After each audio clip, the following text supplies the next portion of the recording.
Bé, bon dia, família. Soc Nivan Benet, de los Jasmine Legends, autor de La vida és un còmic de rol, El destí de la vida, del qual intentarem llegir un petit fragment al final de les preguntes que mos fan los de la Biblioteca Marceli Domingo de Tortosa, al qual tots els autors us agraïm per la vostra iniciativa i entusiasme en les pregàries de participació en aquests projectes interessants cap al foment de la lectura que està en auge. I bé, feta la presentació, ens adentrarem al contingut del vídeo contestant la primera pregunta. Quin llibre m'he llegit durant el confinament? Doncs, El Gran Gatsby, de Francis Scott Fitzgerald, amb il·lustracions d'Ignasi Blanc, roquetero i tortosí com jo. Aquí ho teniu. Quin llibre no m'he acabat mai? La interpretació dels somnis de Freud. Aquest d'aquí és tan gros que sembla la Bíblia, però una mica millor. En aquells moments, quan estudiava musicoteràpia, llegia coses de psicologia. És un clàssic de tota la vida, molt dens, i no el vaig acabar perquè tants de somnis em vaig acabar dormint. Quina música escoltes d'amagat? El jazz llatí és el meu favorit, la fusió musical amb altres estils.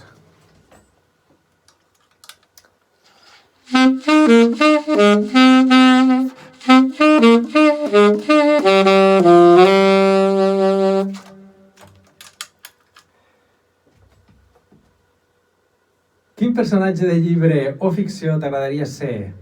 Pues això va relacionat en la primera pel·li que vaig anar a veure en mon pare al cine, Montepío.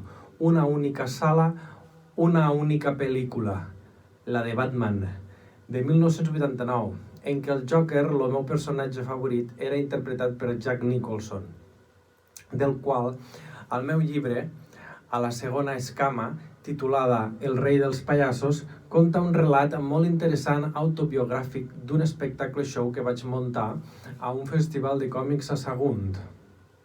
Què estàs llegint ara mateix? Els 4 acords tolteques en Kindle.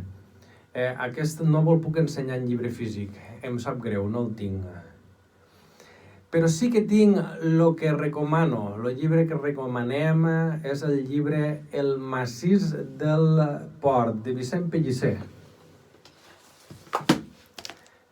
Aquí ho teniu, en fotografia i petits fragments de text. Recomanem també una pel·li, El Renacido, en què hi ha un os que té gana i es vol fer amic de DiCaprio. Una cançó, jo soc més de tema jazz, al que vaig fer un homenatge a la mostra de jazz de Tortosa, a J.R. Washington. Ara que estem dient no al racisme, em va perfecte aquest tema per fer al·lusió a això. Es titula Wine Light i vos posaré aquí ara mateix en directe perquè el disfrutéssiu mentre acabem el vídeo. Stop racisme.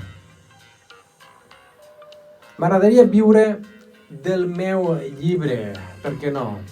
És un còmic de rol que passa de ser realitat a ficció cap al final del llibre, ja que considero que vivim en un món tan pervers que tenim la necessitat d'evadir-nos de la realitat, perquè els que manen no saben gestionar-lo. Bueno, els que manen depenen de nosaltres, si manen o no manen. Ells no haurien de manar si nosaltres no volem que manen. Bueno, seguim aquí en aquest vídeo xulo i guai. Per això, la plana primera del meu llibre fa referència a Tio Sam. Tio Sam, però que era un carnisser, el Tio Sam, que anava en aquell sombrero, en aquell barret de la bandera nord-americana, com a símbol, en el meu llibre senyalar des de l'esquerra en vez de des de la dreta. I et diu que has estat elegit per un llibre de la 5ª província del Far West. Per tant, no vol per què seu. Si he comprat llibres per la portada i el títol, per exemple aquest, vaig comprar-lo una vegada, El secret de Secret, El secreto, que hi ha dirigents i això, va de la llei de l'atracció, de com pots atraure l'abundància. I de quin llibre dels que van fer llegir a l'escola tens un bon record? No m'agrada que m'obliguen a fer res, per això no m'agrada llegir, o no m'agradava llegir quan era menut. I tinc un mal record, realment. Això és per al que els professors se'n donin en compte que no han d'obligar a llegir, que els llibres no tenen que triar els alumnes. M'agrada llegir en un lloc acollidor, que cada vegada és diferent. El llegeixo aquí o el llegeixo allà. Paraula preferida. Una ciutat que t'encanti. Granada. Pues Granada m'agrada molt, l'Alhambra m'agrada molt. Vaig estar en una gira que fem una maqueta que se titulava Con los pies descalzos i tocàvem al carrer descalzos. Un llibre que m'agradaria haver escrit, qualsevol de detectius fosc i tenebrós, mesclat en un toc de fantasia, sisplau. Truita de patates sense ceba, si no, no és una truita de patates, no? En signe d'admiració i exclamació. I ens despedim amb un fragment de l'escama de Can Negre, de La vida és un còmic de rol, El destí de la vida, acompanyat amb la música de JRW.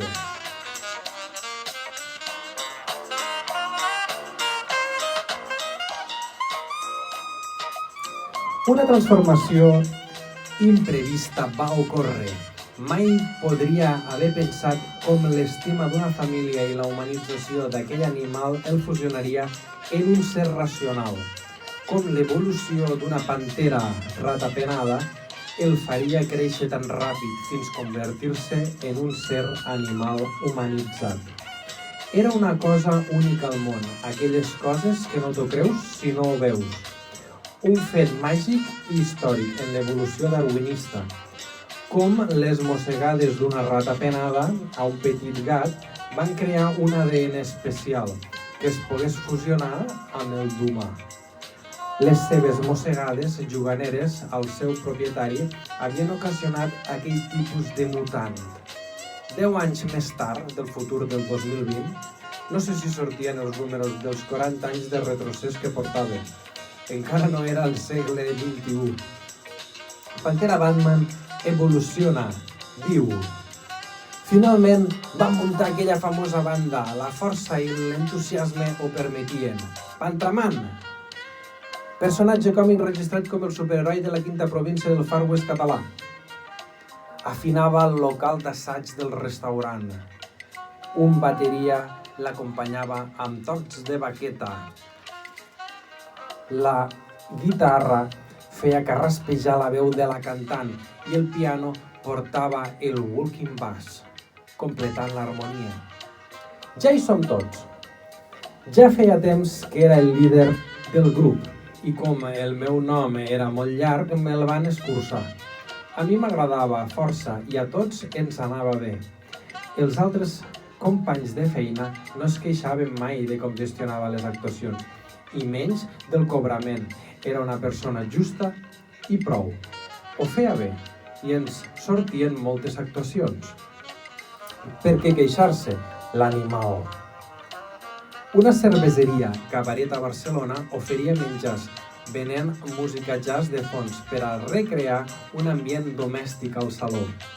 Aquest restobar era un referent del modernisme català del 1897, una inspiració directa del cabaret Le Chat Noir, el gat negre, de París.